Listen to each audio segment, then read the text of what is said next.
So here's the thing about ancient alien artifacts. They're supposed to be mysterious, awe-inspiring, and preferably cooperative when important people show up with credentials and expectations.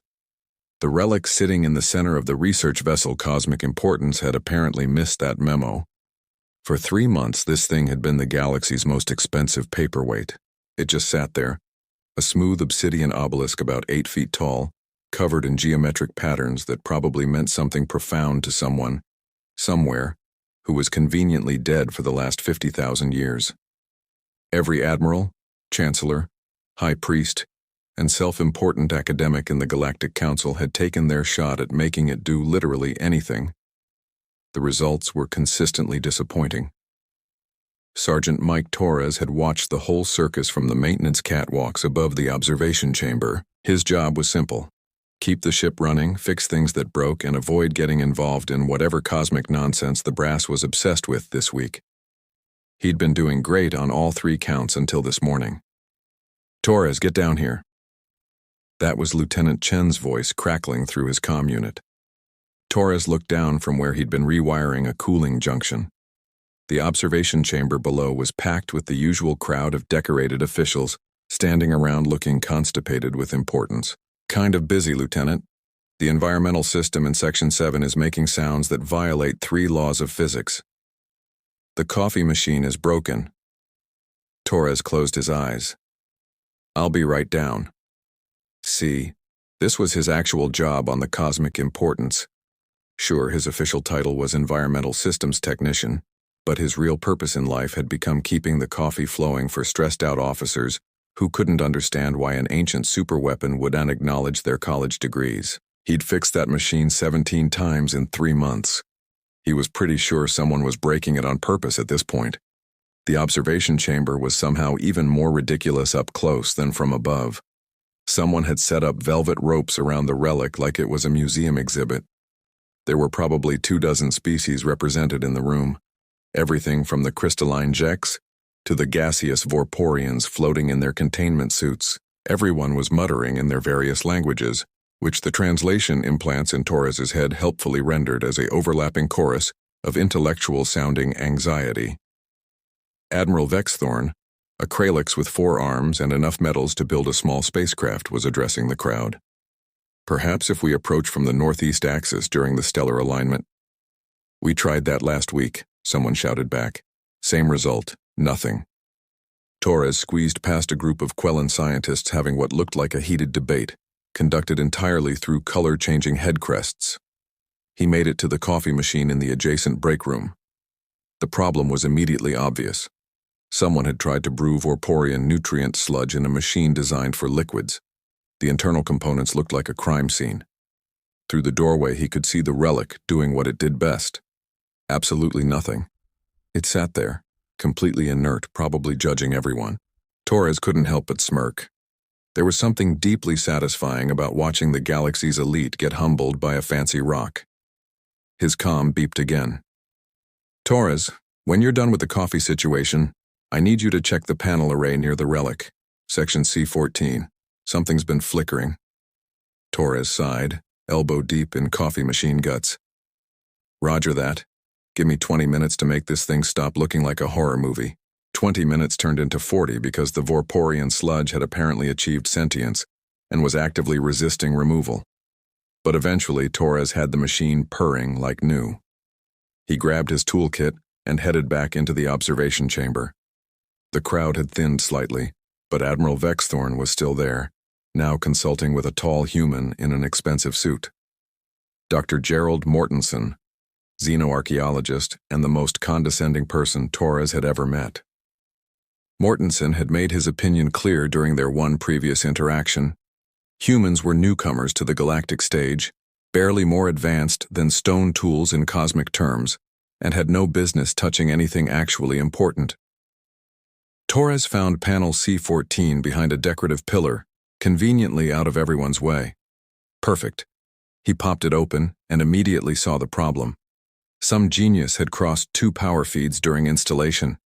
It was flickering because it was slowly melting itself.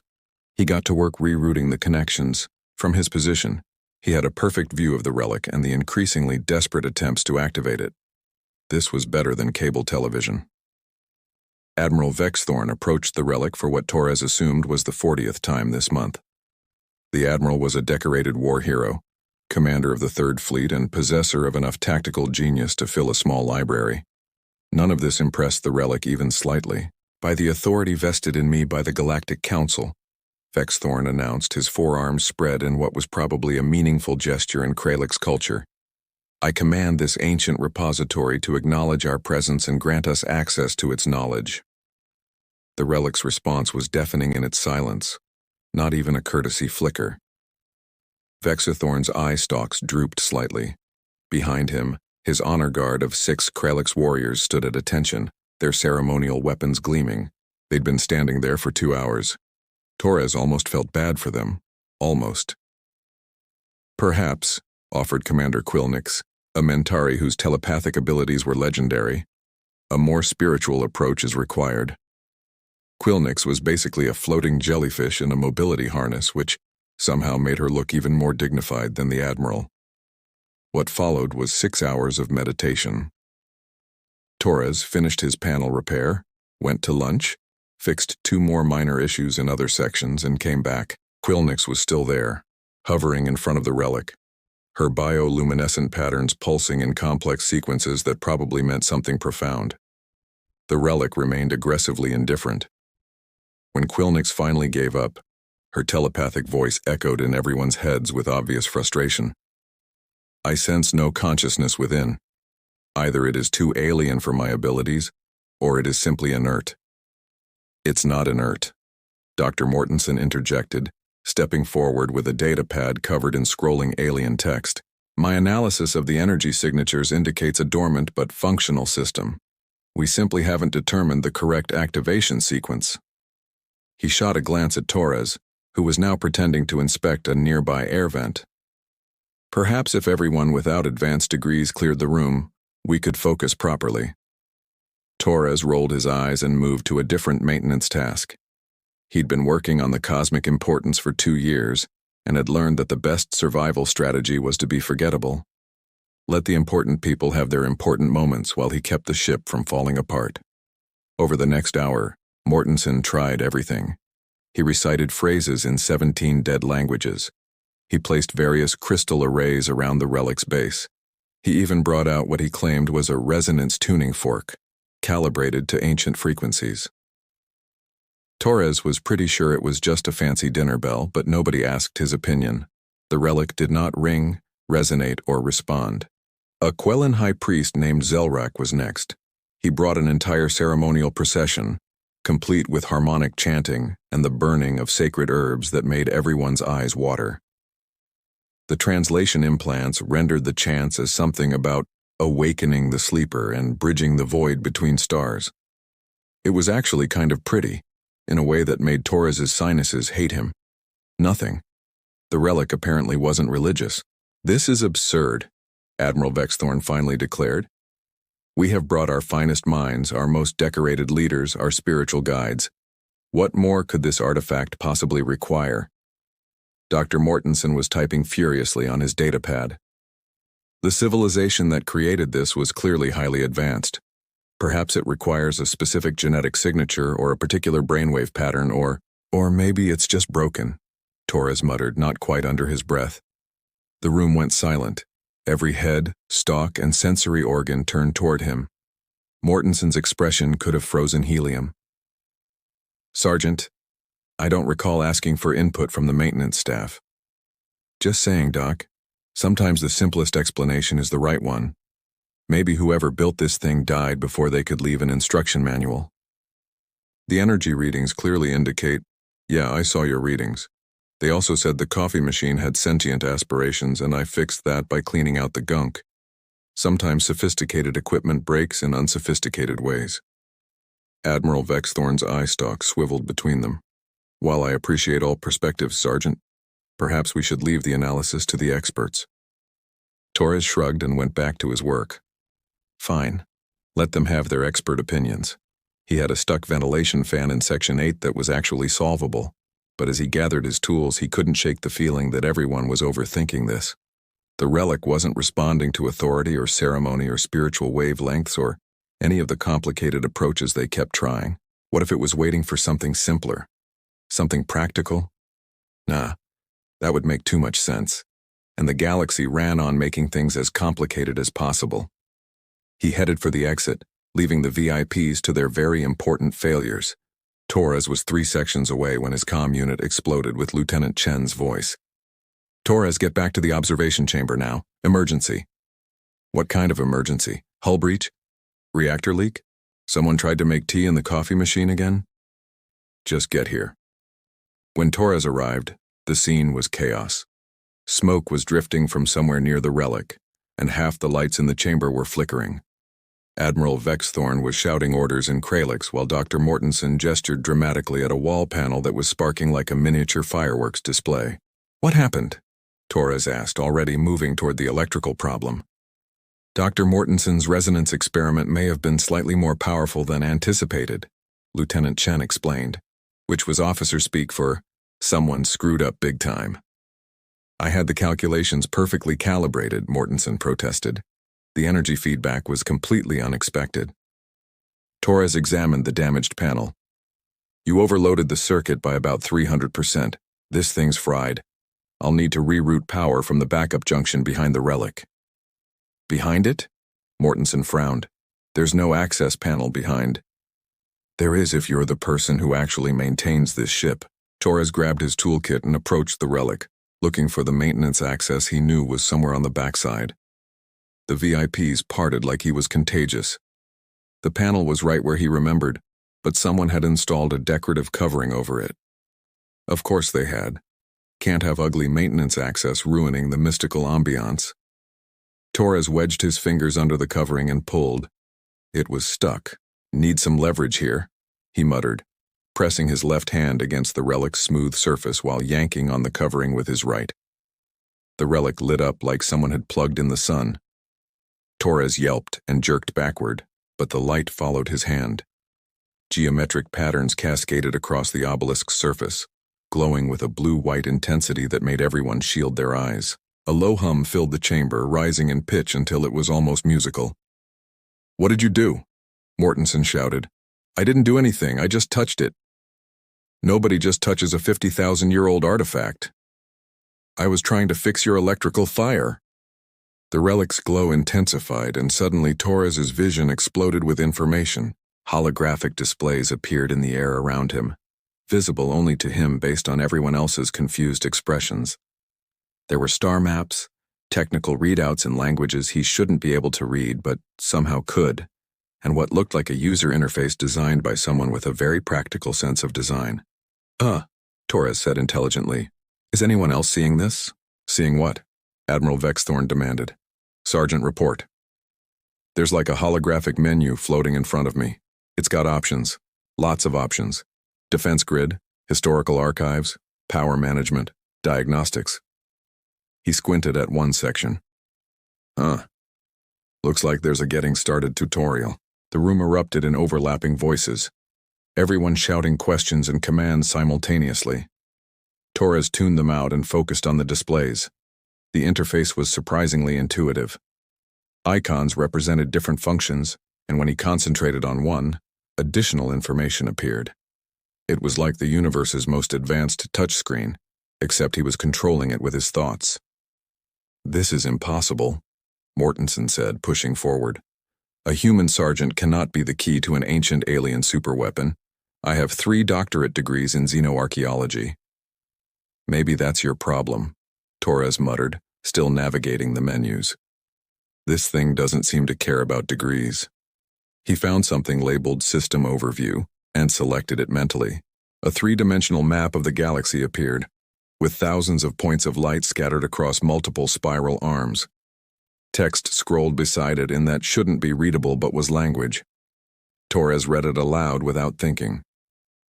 Automated Defense Network, operational status, standby mode. Awaiting authorized operator to resume defensive posture. He blinked. There's a note here. It says the last operator was removed from active duty approximately 51,000 years ago due to, death. What does it say about authorization requirements? Admiral Vexthorn asked, his tactical mind clearly seeing past the absurdity to the important questions. Torres dug deeper into the menus. There was a section labeled Operator Selection Criteria. He opened it and immediately started laughing. He couldn't help it. Sergeant? Lieutenant Chen prompted. Okay, so according to this, the Relic chooses operators based on 3 criteria. 1. Demonstrated problem-solving ability under pressure. 2. Practical application of knowledge over theoretical understanding. 3. Absence of excessive bureaucratic tendencies. He looked up at the assembled VIPs with a grin. Apparently, the ancient aliens who built this thing hated meetings as much as I do. The silence that followed was beautiful. Dr. Mortenson's face went through several interesting colors. That cannot possibly be the selection criteria for a weapon system of this magnitude. I'm just reading what it says, Doc. There's even a note from the original builders. Torres cleared his throat dramatically. To whoever finds this, if you're spending more time arguing about who should use this than actually using it, you've already failed the test. Sincerely, the Architect Collective, who died waiting for the Council to approve our defense activation request. Admiral Vexthorn's eye stalks drooped. They were killed by their own bureaucracy. Looks that way. The relic chimed and new information flooded Torres's vision. His grin faded. Guys? We might have a bigger problem than hurt feelings about who gets to play with the ancient death machine. What kind of problem? Lieutenant Chen asked. Torres's hands were shaking slightly as he parsed the incoming data. The kind where the species that killed the relic's builders is about 3 days away from Council space, and they brought friends. The observation chamber descended into what Torres could only describe as organized panic, which was like regular panic but with more shouting and hand gestures. Admiral Vexthorn immediately started barking orders into his comm, calling for military advisors. Dr. Mortenson was demanding access to the relic's data, despite having no way to actually see it. Commander Quilnix was attempting to telepathically sense the threat, which seemed pointless but probably made her feel better. Torres, meanwhile, was trying to figure out how to operate a 50,000-year-old defense network without accidentally destroying something important. The interface was user-friendly in the same way a fighter jet cockpit was user-friendly. Once you knew what all the buttons did, it was great. Until then, it was a collection of potentially catastrophic options. Okay, he said, mostly to himself. Diagnostics first. Always run diagnostics. He selected the diagnostic option, and a progress bar appeared. Estimated time, 30 seconds. At least the ancient aliens understood the importance of fast processing. While the system checked itself, Torres pulled up the threat analysis. What he saw made his stomach drop. The hostile force wasn't just one species. It was a coalition of aggressive civilizations that had apparently been conquering and assimilating other cultures for millennia. They called themselves the Consuming Tide, which was about as subtle as a brick to the face. How many ships? Admiral Vexthorn asked suddenly at Torres's shoulder. I can't see your display, Sergeant, but I can see your expression, and it concerns me. Torres swallowed. The system is detecting approximately 15,000 vessels of various classes. They're organized into a formation that the database is flagging as a, quote, full-scale extermination fleet. The Admiral's skin changed to a dark purple that Torres's cultural database helpfully identified as the Kralix version of going pale. 15,000? That's what it says. And according to the historical records, this is the same fleet composition they used on the civilization that built the relic. Except that was 50,000 years ago. So presumably they've had time to upgrade their weapons. Dr. Mortenson was frantically typing on his datapad. This doesn't make sense. We've had no reports of any major hostile force in this region of space. Our long-range sensors would have detected. They're using some kind of stealth technology, Torres interrupted, reading from the displays. The relic's sensors are way more advanced than ours. It's been tracking them for weeks, but nobody could access the data because nobody could turn the thing on. The diagnostic completed. The results were mixed. The defense network consisted of approximately 8,000 automated stations scattered across this spiral arm of the galaxy. About 70% were still functional. The rest had either broken down over the millennia or been destroyed by spatial phenomena. Still, that left 5,600 weapon platforms, each one powerful enough to take on multiple capital ships. "Can you activate the network?" Admiral Vexthorn asked. "Technically, yes. The system keeps prompting me to authorize full defensive activation, but there's a catch." "There's always a catch," Lieutenant Chen sighed. Torres pointed at a flashing warning in his vision. "The network requires a full system test before combat deployment. It's been dormant for 50,000 years. Without running the test sequence, there's a 30% chance of catastrophic malfunction." "How long does the test take?" the Admiral pressed. 6 hours. We don't have 6 hours to spare before we need to inform the Council and begin evacuation procedures." "Yeah, about that." Torres navigated to another menu. The Relic's got pretty strong opinions about not involving committees in time-critical situations. There's literally a subroutine that locks out external communications during defense operations to prevent, and I'm quoting here, "interference from administrators who confuse talking about solutions with implementing them." The observation chamber went very quiet. Dr. Mortensen broke the silence. "Are you telling me that this weapon system is designed to function without oversight?" "I'm telling you it's designed to function without bureaucratic paralysis. There's a difference. The operator still has to make decisions, but those decisions can't be overruled by someone 3 levels up the chain of command who's never seen combat." Admiral Vexthorn's tactical mind was clearly racing. A decentralized command structure with authority vested in the field operator. Unorthodox, but given the builder's fate, the logic is sound. He fixed Torres with a serious look. "Sergeant, I need to know your assessment. Can you operate this system effectively?" Torres looked at the interface floating in his vision, the weight of 5,600 weapon platforms suddenly very real. "Sir, I fix coffee machines and air conditioning units. I'm not qualified to run a superweapon." The Relic disagrees with that assessment. The Relic has been sitting in standby mode for 50,000 years. Maybe its judgment is impaired. Or, Commander Quilnix's telepathic voice interjected, perhaps it recognizes something in you that you don't yet see in yourself. The ability to solve problems without overthinking them. To act when action is needed. Torres wanted to argue, but the countdown timer in his vision reminded him they were wasting time. The consuming tide was 72 hours away. If he started the diagnostic now, it would complete with time to spare before the fleet arrived. "Okay," he said finally. "I'll run the test, but I want it on record that this is the weirdest day of my life, and I once accidentally vented an entire cargo bay into space because I pressed the wrong button." "That was you?" Lieutenant Chen asked. "Not relevant right now." Torres took a deep breath and selected the Initiate System test option. The Relic hummed, and across the galaxy, thousands of ancient weapon platforms began waking up for the first time in 50 millennia. In his vision, progress bars appeared, each one representing a different station powering up and running self-checks. It was like watching the universe's slowest and most important loading screen. "Now what?" he asked. "Now," Admiral Vexthorn said grimly, "we wait, and prepare for the possibility that the Council will want to relieve you of duty and assign this responsibility to someone more, shall we say, senior." Torres groaned.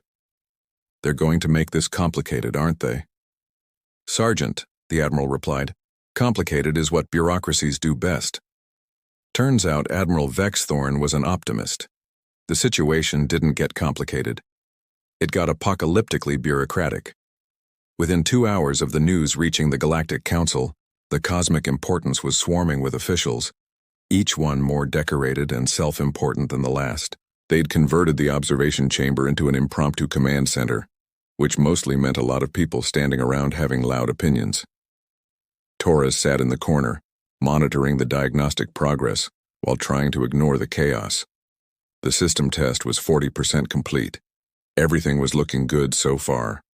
Weapon platforms were coming online in sequence, running through their own internal checks, and reporting back with satisfactory results. The ancient aliens had built their tech to last. "This is highly irregular," Chancellor Roxton declared for the 15th time. He was a Quellan with elaborate head crests that changed colors based on his emotional state.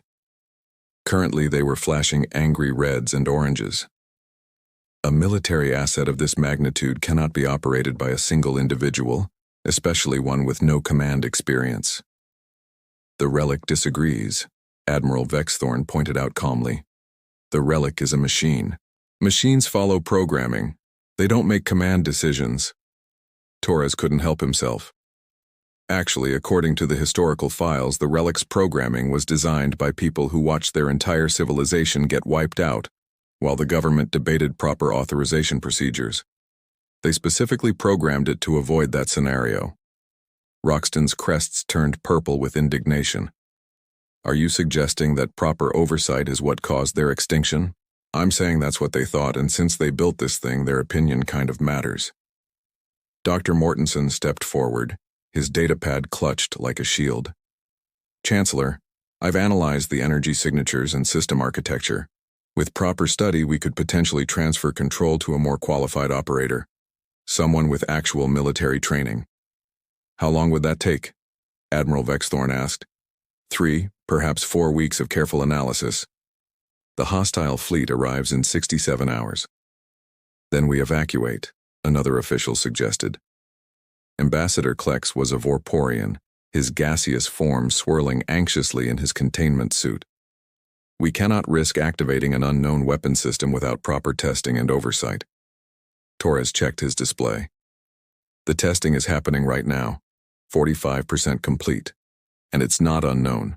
I've got a complete operational manual in my head courtesy of the neural interface. A manual you've had access to for less than 3 hours, Mortensen snapped. Hardly sufficient time to master a system of this complexity. Good thing the interface is idiot-proof then. The room erupted in arguments. One faction wanted to proceed with Torres as operator, but with oversight from a military committee. Another wanted to continue trying to transfer control to someone else. A third group was advocating for immediate evacuation and abandoning this region of space entirely. The fourth group was arguing that they needed to form a subcommittee to evaluate the recommendations of the other 3 groups. Torres tuned them out and focused on the diagnostic. 50% now. The system was running beautifully. Each weapon platform was a masterpiece of engineering, combining energy weapons, kinetic projectiles, and some kind of exotic matter manipulation technology that the interface helpfully labeled as probability disruption, which sounded both awesome and terrifying. His comm unit chimed. Private channel. He accepted it.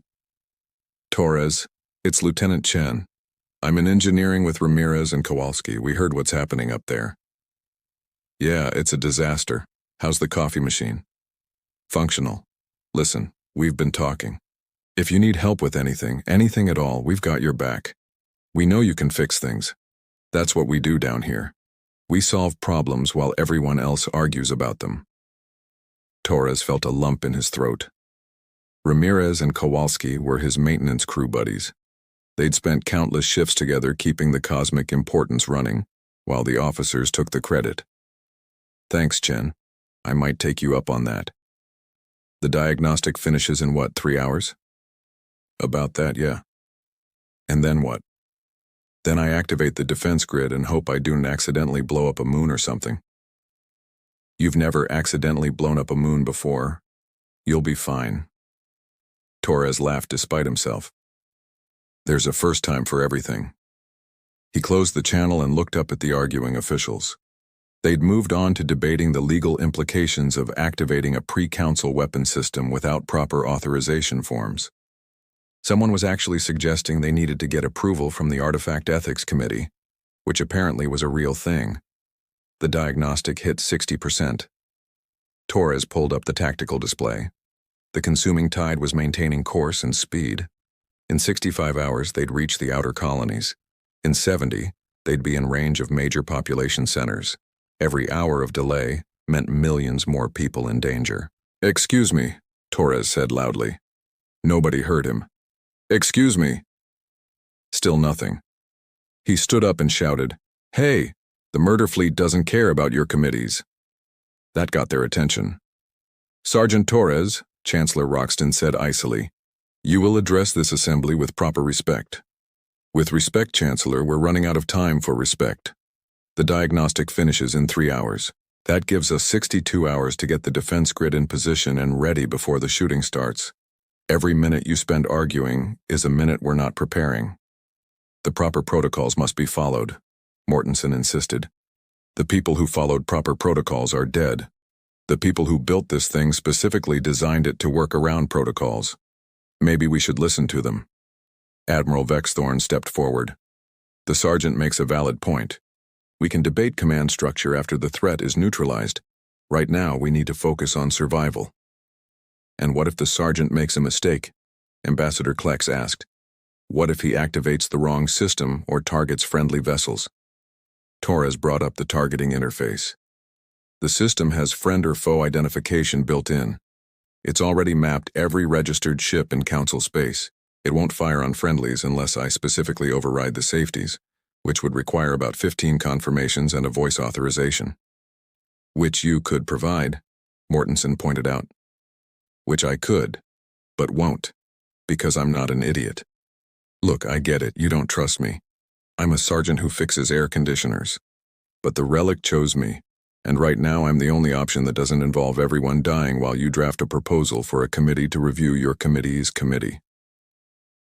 Chancellor Roxton's crests were cycling through colors so fast it was making Torres dizzy.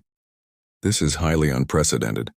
So is an extinction-level invasion fleet, Torres shot back.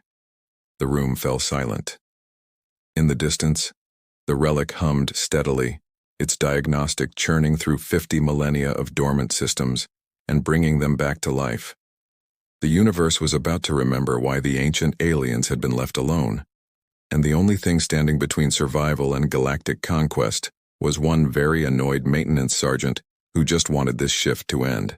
The diagnostic completed at hour 70-4, which gave Torres exactly 4 hours to get the defense grid fully operational and positioned before the consuming tide arrived.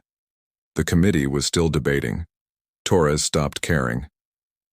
Okay, he said, not to anyone in particular. Activating the defense network now.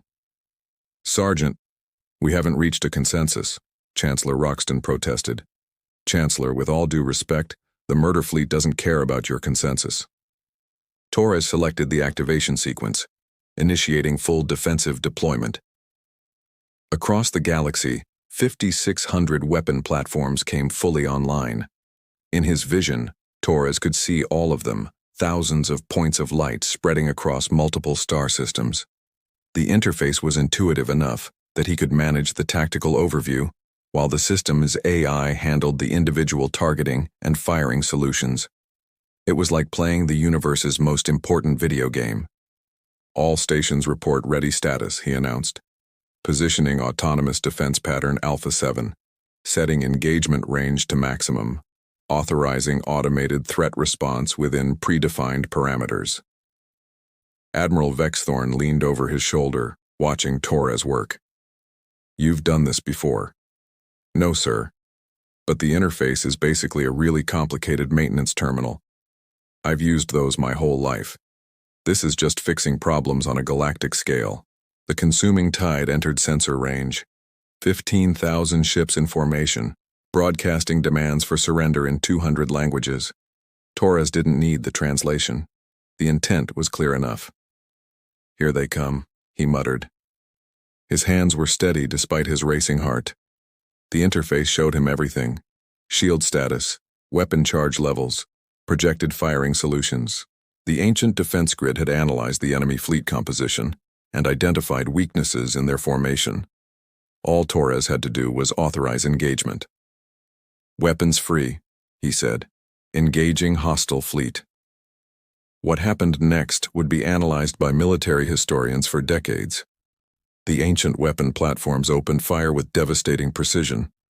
Energy beams lanced across space, targeting engines and power cores. Kinetic projectiles accelerated to near light speed, punching through shields like tissue paper. The probability disruption weapons did something that made enemy ships simply stop existing in localized areas of spacetime. The battle lasted 11 minutes. When it was over, the consuming tide had lost 93% of its fleet. The survivors jumped to hyperspace in full retreat. The ancient defense grid had performed exactly as designed, with zero friendly casualties and minimal ammunition expenditure. Torres sat back, his hands shaking slightly. Well, that happened. The observation chamber was silent. Every official, admiral, and scientist was staring at the tactical display showing the debris field where an invasion fleet had been moments before. "Holy shit," Lieutenant Chen whispered over the comm. "Yeah," Torres agreed. Admiral Vexthorn was the first to recover. "Sergeant Torres, on behalf of the Galactic Council, I thank you for your service. You've saved countless lives today." "Just doing my job, sir." Torres navigated through the interface, powering down the weapons but keeping the sensors active. The defense grid is returning to standby mode. It'll monitor for threats but won't engage without authorization. The relic chimed one final time and a new message appeared in Torres's vision. He read it aloud without thinking. "To the operator, congratulations on not being stupid. The Architect Collective approves of your practical approach to problem solving. This system will remain active and available for future threats. Try not to let the bureaucrats screw things up." End message. Despite everything, Torres laughed. Even ancient aliens understood the fundamental nature of the universe. Then the relic went dark. The holographic interfaces vanished. The connection severed so quickly that Torres gasped. Just like that, it was over. The obelisk returned to being an inert piece of ancient technology, its job complete. "Did it just turn itself off?" Mortensen asked, rushing forward with his scanner. "Looks that way." Torres stood, his legs wobbly. "I think it's done with us. But there's so much more we could learn. The historical archives, the technology databases, Doc, I think the relic made its point. It woke up, did its job, and went back to sleep. Maybe that's all it wanted." Chancellor Roxton approached, his crests a neutral blue. "Sergeant Torres, the Council will need a full debriefing. Your actions today, while effective, raise significant questions about protocol and chain of command." "I'm aware, Chancellor, but the protocols can wait until after we confirm the threat is neutralized, right?" "Indeed. Admiral Vexthorn, please arrange the debriefing for tomorrow morning. Sergeant, you're dismissed until then. Get some rest." Torres gathered his tools, desperately wanting to escape before someone decided to throw a medal ceremony or, worse, a committee meeting. He made it to the door before Admiral Vexthorn called out. "Sergeant, one more thing. The Council is recommending you for promotion. Significant promotion. Your tactical ability and decision-making under pressure were exemplary." Torres froze. "Sir, with respect, I don't want a promotion." "I beg your pardon?" "I'm a maintenance tech. I fix things. Coffee machines, air conditioners, occasionally ancient superweapons. Promoting me means meetings, paperwork, and people asking my opinion on things I don't care about. No offense intended." The Admiral's eye stalks tilted in what might have been amusement. "You just saved the galaxy, Sergeant. Some recognition is warranted. The relic saved the galaxy. I just pressed the buttons it told me to press. Anyone could have done it if they'd stopped overthinking long enough to try." "That," Commander Quilnix's telepathic voice interjected, "is precisely why you were chosen, and why you cannot refuse this recognition." Torres sighed. He knew when he was beaten. "Fine, but I'm not giving speeches." "We'll see about that," Admiral Vexthorn said with what Torres suspected was a smile. Torres finally escaped to the maintenance corridors where Lieutenant Chen, Ramirez, and Kowalski were waiting with knowing grins. "Hero of the galaxy, huh?" Ramirez teased. "Shut up. This is the worst day of my life." "You saved billions of lives," Kowalski pointed out. "And now everyone knows my name. Do you know what that means? It means when the coffee machine breaks, I can't pretend I'm busy somewhere else. It means admirals will recognize me in the corridor. It means committees." Torres shuddered dramatically. "So many committees." Chen patted his shoulder. "Look at the bright side. At least the relic went back to sleep. It can't volunteer you for anything else." Small mercies. They walked together back to engineering. where the familiar hum of ship systems and the comforting chaos of maintenance work awaited. Torres had never been so happy to see a malfunctioning cooling junction in his life. 3 days later, the promotion came through. Sergeant Torres was now Lieutenant Torres, with official commendations from 6 different species and an invitation to speak at the Galactic Military Academy. He ignored the speaking invitation and immediately requested transfer back to maintenance duties. The request was denied. Instead, they assigned him to a new position: Special Liaison for Ancient Technology Integration. It was a fancy title that meant absolutely nothing because there was no more ancient technology to integrate. The relic was still sitting in the observation chamber, completely inert, ignoring every attempt to reactivate it. Torres visited it once, alone, after his shift. The obelisk sat in its velvet-roped enclosure, dark and silent. "You could have warned me," he said to it. "About the promotion thing, about becoming the guy everyone asks about alien artifacts at parties." The relic predictably said nothing. "Yeah, that's what I thought." Torres turned to leave, then paused. "Thanks, though, for trusting a coffee machine repair guy to not screw up your ancient defense grid. That was pretty cool." For just a moment, he could have sworn the geometric patterns on the relic's surface flickered with a faint blue light. But when he blinked, it was gone. Probably just his imagination. Probably. Torres left the observation chamber and headed back to engineering. Lieutenant Chen had reported a strange noise coming from the environmental systems in Section 7. It was probably nothing serious. Just another routine repair job. Exactly the way Torres liked it. The galaxy was safe, the coffee machines were working, and somewhere out there, ancient aliens were probably laughing at the bureaucrats who'd tried to complicate their perfectly simple defense system. Some things, Torres reflected, were universal. Like the fundamental truth that sometimes the best solution was to just fix the damn problem and worry about the paperwork later. He smiled, grabbed his toolkit, and got back to work.